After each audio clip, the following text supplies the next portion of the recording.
బైబిల్‌లో ఒక దగ్గర ఏం జరుగుతుందంటే, మరి ఒక నికోదెమస్ అనే ఒక వ్యక్తి, పరిసయ్యుల్లో ఒక వ్యక్తి యేసుప్రభు వారి దగ్గరకొస్తాడు రాత్రి వేళ. ఎందుకంటే యేసుప్రభు వారు చేసే అద్భుతాలు చూసి ఆయన అనుకుంటాడు, నిజంగానే దేవుని శక్తి ఉంది కాబట్టి అద్భుతాలు జరుగుతున్నాయి అని చెప్పేసి. రాత్రి వేళ వస్తాడు. ఎందుకంటే మరి పొద్దున వస్తే అందరికీ తెలిసిపోతుంది అని చెప్పేసి. ఎందుకంటే వాళ్ళ ఆ పరిసయ్యులు యేసుప్రభు వారికి అగైనెస్ట్. అందుకని రాత్రి వేళ వస్తాడు.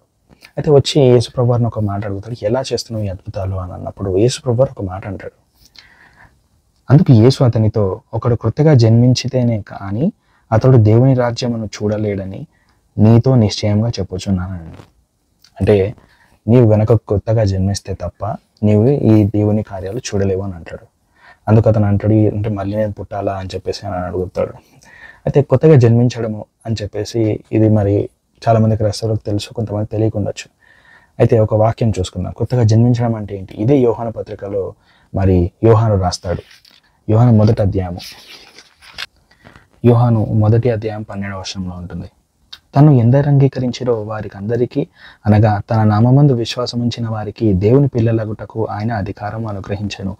వారు దేవుని వలన పుట్టిన వారే గాని రక్తము వలనైనను శరీరేచ్ఛల వలనైనను మనుష్యేచ్ఛ వలనైనను పుట్టినవారు కారు. హల్లెలూయా. యేసు ప్రభువారిని అంగీకరించడం ఎంత శక్తివంతమైందంటే, ఇక నీకు నీ యొక్క బ్యాక్గ్రౌండ్, లేకపోతే నీ చరిత్ర, లేకపోతే నీ కుటుంబీకుల చరిత్ర ఇక నీకు వర్తించదంట. నీవు మనుష్యేచ్ఛల వల్ల, శరీరేచ్ఛల వల్ల పుట్టినవాడివి కాదు, కానీ దేవుని వాక్యము వలన పుట్టినవాడు అంట. హల్లెలూయా.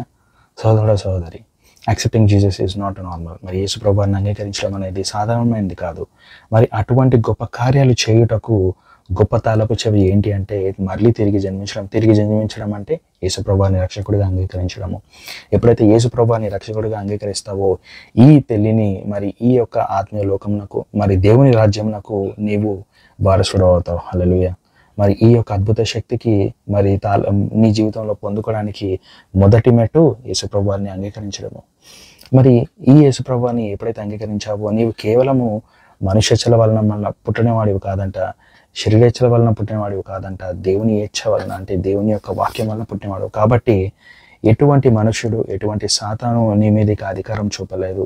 ఎందుకంటే నీ యొక్క బ్యాక్గ్రౌండ్ ఇప్పుడు యేసు ప్రభువారు, నీ యొక్క బ్యాక్గ్రౌండ్ ఇప్పుడు ఈ భూమిని సృష్టించిన సృష్టికర్త యెహోవా అయి ఉన్నాడు. So always remember that God is with you. You are not a normal human being. నీవు నూతన సృష్టివి అంట. హల్లెలూయా.